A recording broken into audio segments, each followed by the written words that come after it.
Hi guys, welcome to Vendify. क्या आप vending machine business की फ्रेंचाइज के बारे में जानना चाहते हो? बहुत सारे लोगों से बात कर ली है, फिर भी समझ नहीं आ रहा कि कौन सी फ्रेंचाइजी लेनी है। डोंट वरी, अगर आप इस वीडियो को ध्यान से देखोगे तो आपको वेंडिंग मशीन बिजनेस और उसमें फ्रेंचाइज के बारे में सब कुछ समझ आ जाएगा।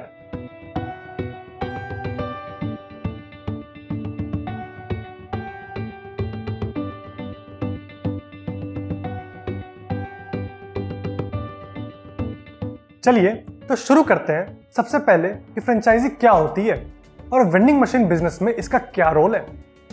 कोई भी बिजनेस या बड़ा ऑपरेशन चलाना मेहनत का काम होता है। मान लो कि आपको वेंडिंग मशीन बिजनेस से शुरू करनी है तो आपको वेंडिंग मशीन्स भी खरीदनी है, वेंडिंग मशीन्स के लिए लोकेशंस भी ढूंढनी है, उनका रेंट भी देना है, वेंडिंग मशीन्स में रखने के लिए प्रोडक्ट्स भी खरीदने हैं, अपनी कंपनी के लिए वेयर हाउस भी चाहिए जहां बल्क में प्रोडक्ट्स रख सको, डिलीवरीज भी हैंडल करनी है प्रोडक्ट्स की from warehouse to vending machines, और किसी टेक्निकल एग्रीगेटर के साथ भी जुड़ना है।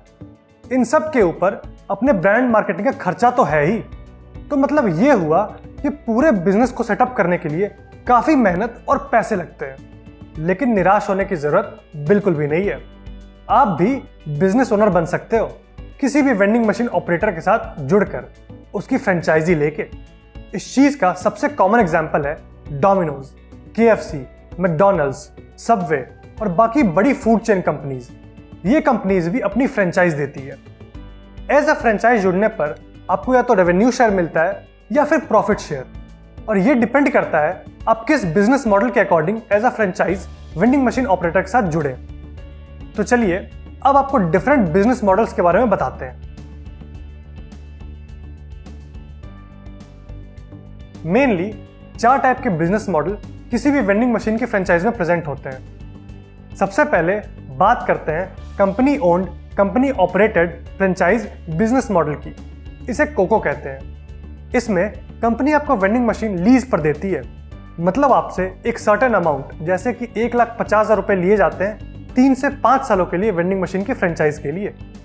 इस मॉडल में ऑपरेशंस जैसे कि प्रोडक्ट्स को सप्लायर से खरीदना, डिलीवरी करना, वेंडिंग मशीन को रिफिल करना एंड सो ऑन सब कंपनी ही देखती है, और आपको as a franchise per month का एक फिक्स्ड शेयर देती है जो कि 5 से 7,000 तक हो सकता है। इस मॉडल में कंपनी सारे ऑपरेशंस देखती है, रिस्क लेती है, तो प्रॉफिट भी ज्यादा कंपनी को ही होता है क्योंकि एंड में वेंडिंग मशीन कंपनी की हो जाती है। तो ये एक साइलेंट इन्वेस्टमेंट जैसा ही है जिसमें आपको वन टाइम इन्वेस्टमेंट करनी है और फिर पर मंथ आपको एक सर्टेन अमाउंट मिलता रहता है।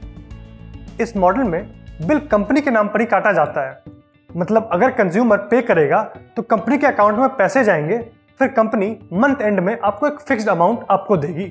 नेक्स्ट मॉडल है franchise owned, company operated business model. इसे फोको कहते हैं। इस मॉडल में एज अ फ्रेंचाइज आप वेंडिंग मशीन ऑपरेटर से एक वेंडिंग मशीन खरीदते हो, मतलब उस वेंडिंग मशीन के ओनर आप हो जाते हो, पर सभी ऑपरेशंस कंपनी हैंडल करती है। इस मॉडल में 3 तरीकों से कमाई हो सकती है। पहला तरीका ये हो सकता है कि आप कंपनी के साथ रेवेन्यू शेयर कर सकते हैं, मतलब कि वेंडिंग मशीन से होने वाली टोटल कमाई का आपको कुछ परसेंट मिलता है। ये percentage company to company differ करता है। अगर रेवेन्यू शेयर नहीं करते तो दूसरा तरीका प्रॉफिट शेयर हो सकता है, मतलब वेंडिंग मशीन से होने वाले प्रॉफिट में से आपको एक फिक्स्ड परसेंटेज मिलता है। अगर पहले दोनों तरीकों से आप नहीं कमाते तो तीसरा तरीका मिनिमल प्रॉफिट शेयरिंग होता है, जिसमें कि मिनिमम एक फिक्स्ड वैल्यू आपको मिलती है या फिर प्रॉफिट शेयरिंग का फिक्स्ड परसेंटेज। यहाँ भी बिल कंपनी के नाम पर ही काटा जाता है और फिर कंपनी के थ्रू आपके पैसे आपको मिलते हैं। ध्यान देने वाली बात यह है कि कुछ कंपनीज वेंडिंग मशीन लीज पर देती हैं और उसे फोको मॉडल बताती हैं, पर ऐसा नहीं है। लीज पर देना कोको मॉडल में आता है क्योंकि वहां वेंडिंग मशीन की ओनरशिप आपकी नहीं हुई। यहाँ कंपनी आपसे टेक्नोलॉजी प्रोवाइड करने का पर मंथ किराया भी लेती है और एक एनुअल या वन टाइम फ्रेंचाइज फी भी लेती है, लेकिन वेंडिंग मशीन की ओनरशिप तो आपकी ही रहती है। फ्रेंचाइज ओन्ड, फ्रेंचाइज ऑपरेटेड यानी कि फोफो, ये एक तरीके से फ्रेंचाइज में सबसे अच्छा बिजनेस मॉडल कंसिडर करा जाता है क्योंकि यहाँ फ्रेंचाइज ही वेंडिंग मशीन की ओनर भी है और डे टू डे ऑपरेशंस भी फ्रेंचाइज ही हैंडल करती है। यहाँ पर कंपनी प्रोडक्ट्स, सप्लायर्स, मार्केटिंग और ब्रांडिंग हैंडल करती है। तो यहाँ कंपनी के प्रॉफिट जनरेशन के 3 तरीके हैं।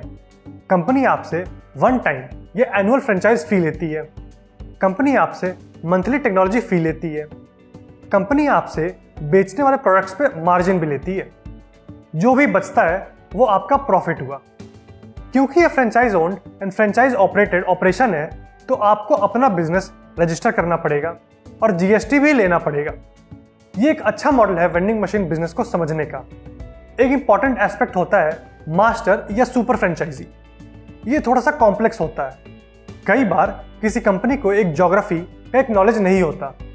मान लो एक चेन्नई का वीएमओ है और उसे पंजाब में बिजनेस सेटअप करना है, तो इस केस में वीएमओ पंजाब के किसी नॉलेजेबल पर्सन को मास्टर या सुपर फ्रेंचाइजी दे देता है।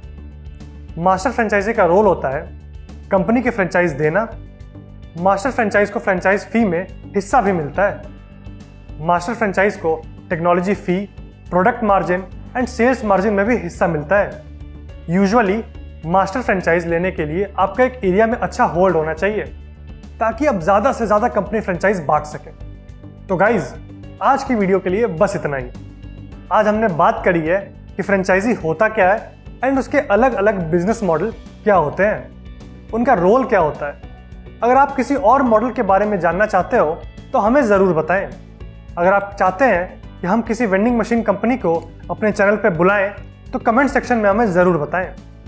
हमें यह भी बताएं कि आपको कोको, फोको और फोफो में से कौन सा मॉडल ज़्यादा पसंद है।